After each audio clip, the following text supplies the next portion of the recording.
Beliau bisa turun dari mobil marah-marahin. Kenapa semarah itu sih sama orang-orang? Di rumahnya tuh banyak sampah. Satu hari 3 kintal sampai 1,5 ton. Gak usah mikirin pahala kali lo, Tuhan aja hitung-hitungan amat sih. Leluhur kita sampai secerdas itu. Ayo dong, yang belum subscribe, please, tinggal subscribe doang, kan gratis. Biar gue dan tim jadi semangat, oke? Subscribe, please. Masa itu jangan dimanja dengan Masakan Indonesia yang super. The Hakim Story. Ini ada ahli kopi.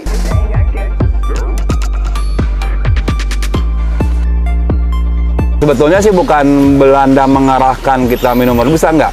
sama pohon zaman Belanda masih ada. Kang Ai ini adalah juara dunia. Hai, assalamualaikum guys. The Hakim Story kali ini menghadirkan para ahli dan pecinta lingkungan.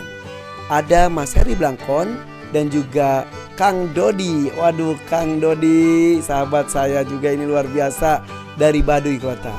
Bagaimana ya ketika dua hebat berbincang mengenai lingkungan? Yuk, ini dia The Hakim Story buat lo semuanya. Sebelumnya subscribe ya. Insya Allah akan banyak ilmunya buat lo ya. Oke, kita mulai. Satu pembenci sampah, kalau ketemu orang nih lagi buang sampah atau jorok atau kotorin sungai terutama, beliau bisa turun dari mobil marah-marahin.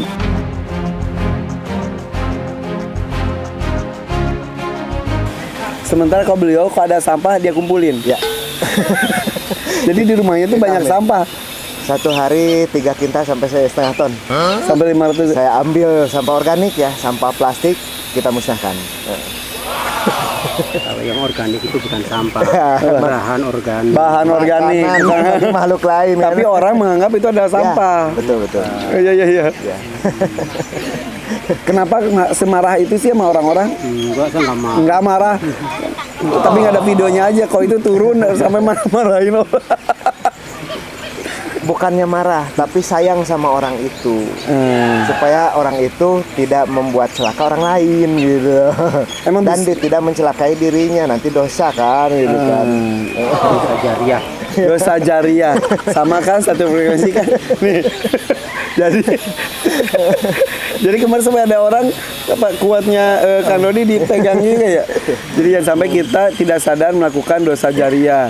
Dengan memotong pohon itu dosa jariah, dengan membuang sampah dosa jariah. Kenapa disebut gitu? Ya kan berkelanjutan. Berkelanjutan dan ya dimanapun itu konsekuensi alam. Dimana kita berbuat baik, dimana kita ininya konsekuensi alam. Dimana kita berbuat jahat, ya konsekuensi alam juga. Kan ada amal jariah, ada dosa jariah. Iya. Amal jariah, nanam pohon amal jariah. PMII.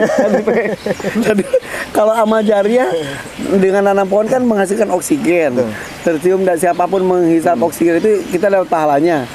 Kalau itu emang Gak usah mikirin pahala kali lo, Tuhan aja hitung-hitungan amat sih. iya. Hitung-hitungan sama pahala ya sama Tuhan. Iya. Nah kalau Kang Dodi ini sampah itu dijadiin apa aja Kang? Pertama tujuannya nutrisi untuk tanah, makanan untuk tanah, makanan untuk cacing, makanan untuk hewan lainnya kayak mungkin maggot. Dan dari maggot itu menghasilkan makanan juga untuk ayam, dan dari ayam bisa menghasilkan makanan untuk kita. Jadi sampah-sampah apa tadi bukan sampah sebutannya apa? Bahan organik. Ya. Sampai 500 ton sehari. 500 ton sehari. 500 kintal. 500 kilo. Sorry. Setengah ton sehari. Dan sampah masih ada aja dia. Dan selalu karena di depan kita ada pedagang-pedagang buah-buahan.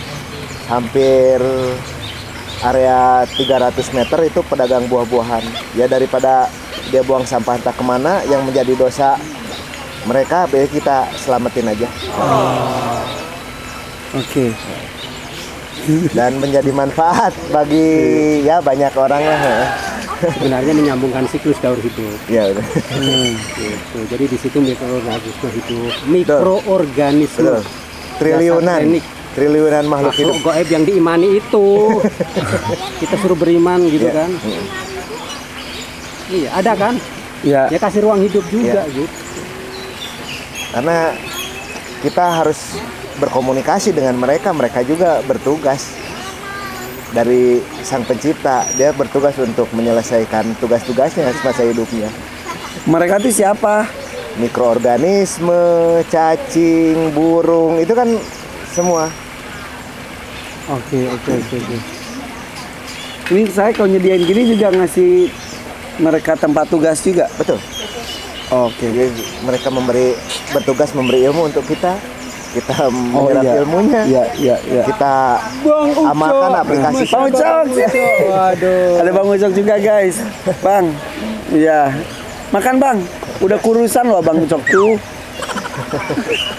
Ayo Bang, Pak Haji belum sini ya? Belum.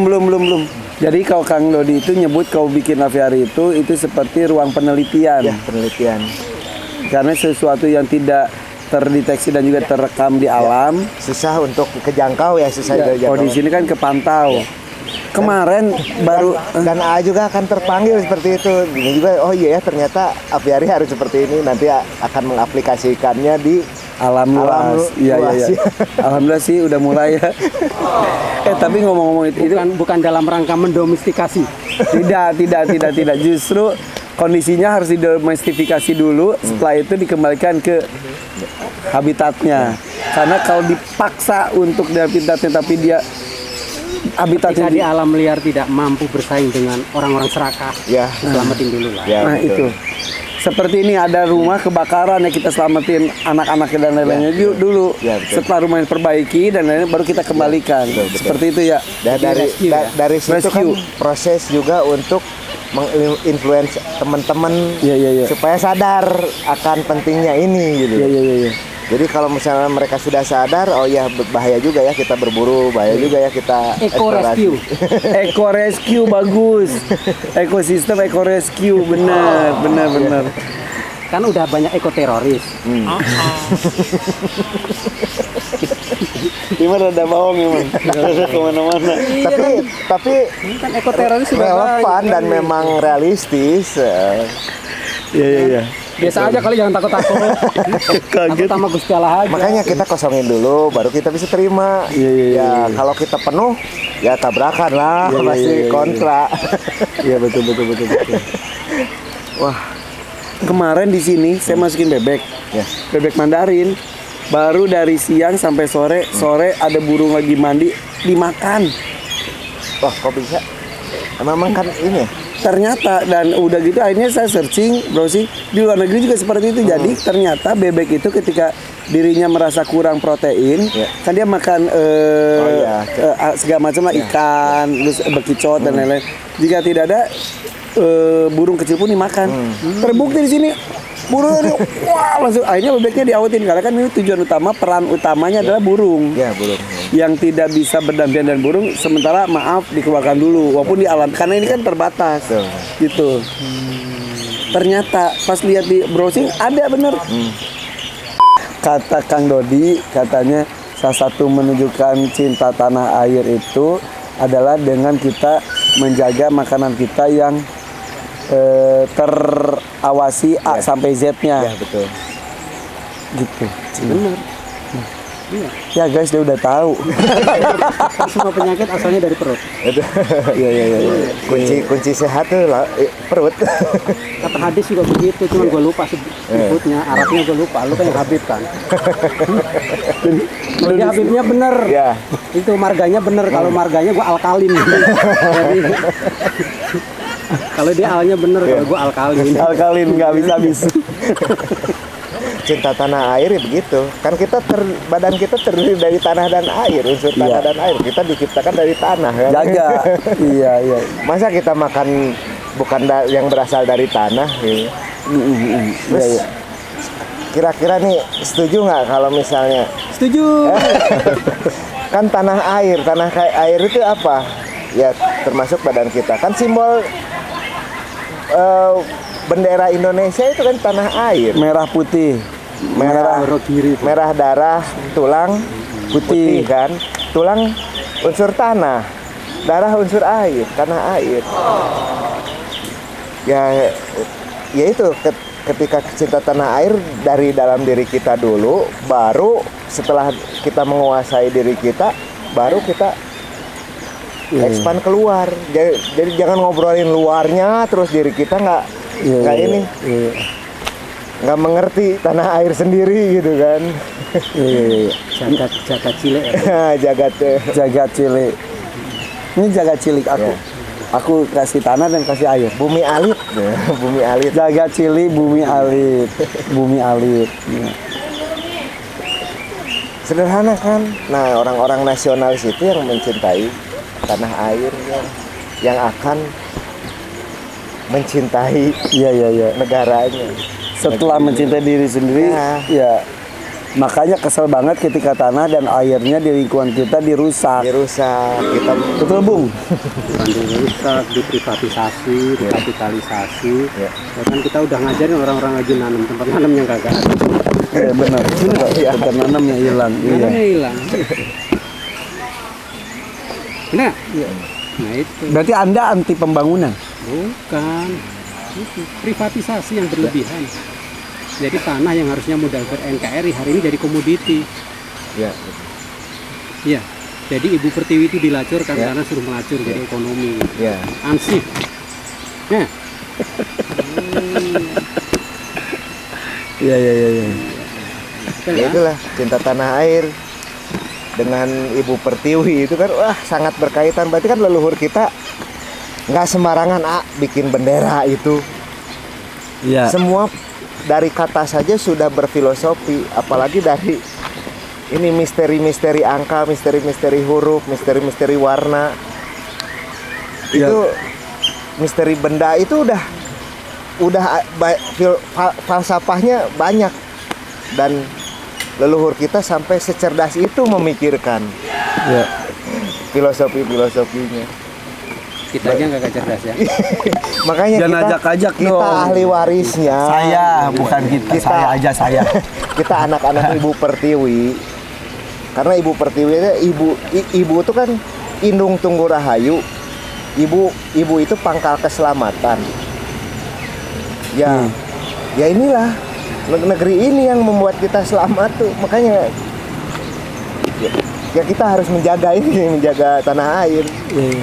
By the way, selamat untuk Sangga Buana dijadiin taman nasional. Seneng ya? Alhamdulillah ya. Cagar alam juga nggak boleh diapa-apain kan? Ya. Gitu. Dan memang waktu 2 tahun lalu saya ke sana masih ada orang yang muncak bawa kambing, memang untuk kasih makan macan di sana supaya si macan itu nggak turun ke bawah. Sedekah bumi. Ya, sedekah bumi. Ya. Bukan persembahan ala-ala gimana ya? Bukan ke ruh-ruh yang enggak ada yang ngasih persembahan pada itu juga enggak ada. Itu salah persepsi aja. Salah persepsi. Ya itu. Nanti yang mesti dinarasi ulang. Ya. Makanya saya bilang ke Gola begitu. Lo mestinya lo sebagai sarjana menarasi ulang. Ya. Jadi jangan ritual-ritual itu yang sifatnya cuma romantisme. Betul. Kita langsung aplikasi dengan action ya. Gitu. Jadi kenapa sih melakukan ini gitu? Oh ini ternyata karena hutan itu ada hierarkinya gitu.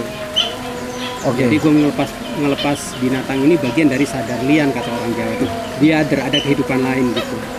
Tapi kalau dikasih ritual-ritual khusus, ya itu kan estetika pesan. Seni. Sekali yang namanya seni itu pangjajab karena rasa. Jadi jembatan menuju rasa. Tapi gitu. Ujungnya tetap ke Tuhan kalau itunya. Urusan Tuhan beda bab gitu kan. Urusan Tuhan pribadi masing-masing sebetulnya. Tuhan sudah selesai kalau sudah terhingga dan tak terbatas. Karena Tuhan itu konsep. Sesungguhnya aku tergantung perasaan kamu gitu aja kok diikuti. Sesimpel itu. Iya. Oh iya. Persepsi lo sama gue beda. Karena pengalaman hidup lo sama gue beda. Kalau bisa bicara setengah, ngapain bicara 1 juta per 2 juta kan gitu kan? Iya, 1 per 2 aja, iya benar. Yang simpel. Sederhana aja. Guys, azan dulu guys kalau gitu ya. Oke, siap. Wow.